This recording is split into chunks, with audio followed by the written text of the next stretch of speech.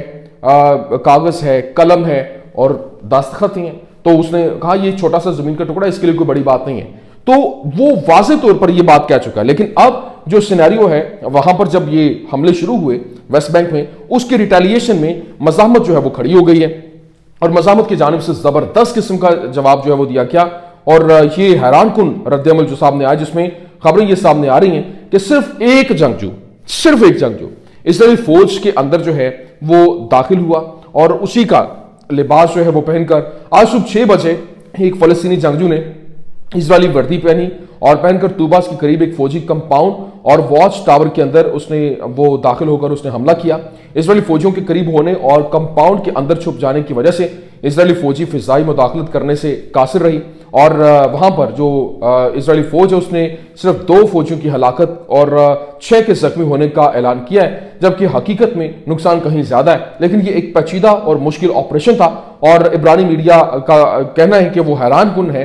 کہ یہ کس طرح سے ایک ہی مزاحمتی لڑاکا فوجی کمپاؤنڈ اور واچ ٹاور پر حملہ کرنے میں کامیاب ہوا, اور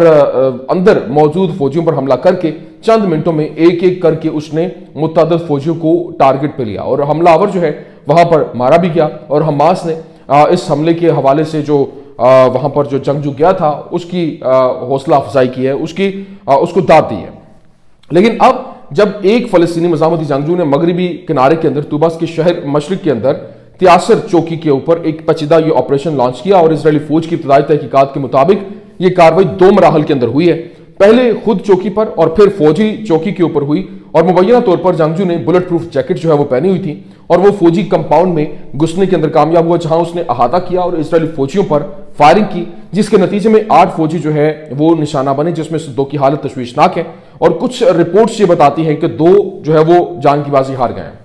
اور پھر اسرائیلی آرمی ریڈیو نے یہ اطلاع دی کہ مسلح شخص جو ہے وہ تیاسر چوکی کے قریب ملٹری کمپاؤنڈ میں داخل ہوا, وہاں پر اس نے فائرنگ کی, اور اس کے اور دیگر سپاہیوں کے درمیان جھڑپیں شروع ہوئیں, جو بالآخر اس کے مارے جانے سے کئی منٹ تک جاری رہیں. آپریشن کے دوران جو اسرائیلی فضائیہ ہے اس کا ایک ڈرون علاقے میں منڈلا رہا تھا, لیکن فوج نے کمپاؤنڈ کے اندر اپنے ہی فوجیوں کو نقصان پہنچنے کے خوف سے اسے استعمال نہ کرنے کا فیصلہ کیا, اور فلسطینی دھڑوں نے اس آپریشن کو سراہتے ہوئے اس سے فلسطینی عوام کے خلاف جاری اسرائیلی جرائم کا قدرتی رد عمل جو ہے وہ قرار دیا, اور اس حملے کو پیچیدہ اور مشکل قرار دیا ہے. لیکن اب جو اسرائیلی میڈیا سوال کر رہا ہے کہ کس طرح سے ایک ہی مزاحمتی لڑاکا فوجی کمپاؤنڈ اور ایک واچ ٹاور میں گھسنے اور پھر وہاں پر فوجیوں کو نشانہ بنانے اور جھڑپوں کرنے کے اندر کامیاب وہ چند منٹ کے اندر یہ اتنا بھاری نقصان جو ہے وہ اٹھانا پڑا, آخر کیوں, کیسے لیک ہوا. یہ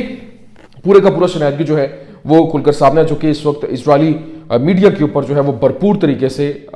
اس کے اوپر آواز اٹھائی جا رہی ہے. اب جناب والا جو دوسری جانب فلسطینی مزاحمت کے ترجمان ہے حازم قاسم,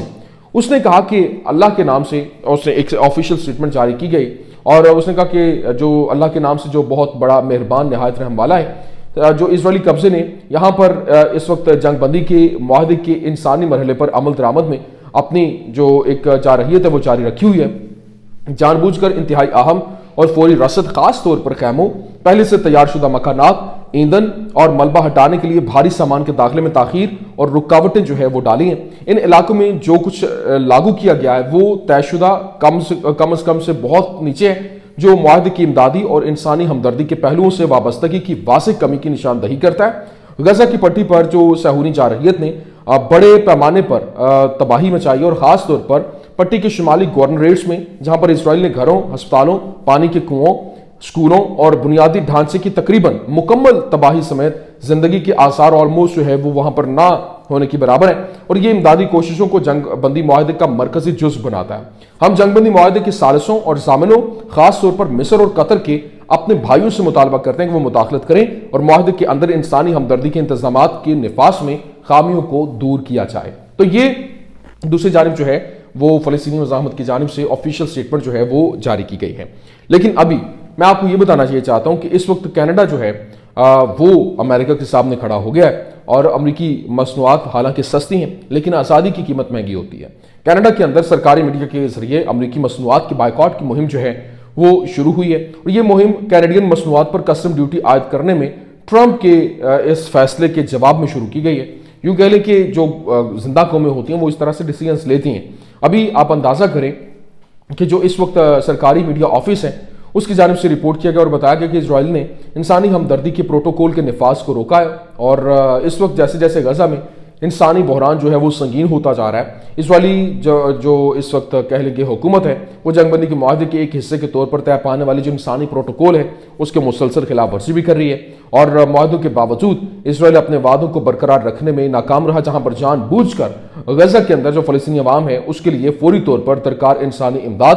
پناہ گاہوں اور امدادی سامان کے داخلے میں تاخیر اور رکاوٹیں جو ہے وہ ڈالی جا رہی ہیں۔ اور نہ صرف یہ بلکہ انسانی ہمدردی کے پروٹوکول کے تحت درج ذیل کو وہاں پر پہنچایا جانا تھا 60,000 قافلے، 2 لاکھ عارضی خیمے بے گھر فلسطینیوں کو بنا دینے کے لیے جن کے گھر اور محلے اسرائیلی حملوں کی وجہ سے تباہ ہوئے، اور پھر روزانہ 600 امدادی ٹرک، اور نہ صرف یہ بلکہ ایندھن اور گیس کے 50 ٹرک 7 دن کی مدت کے اندر 4200 امدادی ٹرک جو ہے وہ جانے تھے، اور ضروری انسانی، طبی اور شہری جو دفاع کا سامان، ملبے کو ہٹانا، بنیادی ڈھانچے کی مرمت، غزہ کے پاور پلانٹ کو دوبارہ فعال کرنا اور انسانی خدمات کی بحالی۔ اور اسرائیل جو ہے وہ اس وقت اس طرح سے وہاں پر اپنے وعدے کے اوپر قائم ہوتا دکھائی نہیں دیتا، اور پھر جو رکاوٹیں ہیں وہ ڈالی جا رہی ہیں، عمل درآمد روکا جا رہا ہے،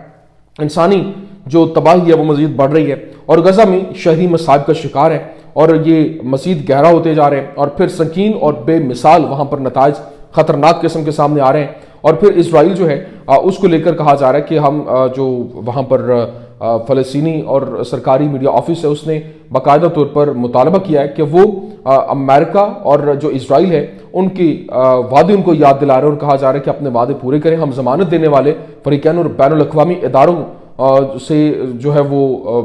پرزور اپیل کرتے ہیں کہ وہ انسانی ہمدردی کے جو پروٹوکول ہیں ان کے فوری نفاذ کو یقینی بنانے کے لیے اپنی ذمہ داریاں پوری کریں بغیر کسی شرط یا پابندی کے، جیسا کہ اصل میں اتفاق ہوا تھا۔ تو یہ جناب والا اس وقت کا سینیریو ہے، یہ اس وقت کے حالات ہیں، میں نے کہا میں آپ کے سامنے رکھ دوں۔ امید کرتے ہیں ویڈیو آپ کو پسند آئی ہوگی، پسند آنے کی صورت میں لائک کیجیے، شیئر کیجیے، اور ہمارے چینل کو سبسکرائب کرنا مت بھولیے گا۔ شکریہ۔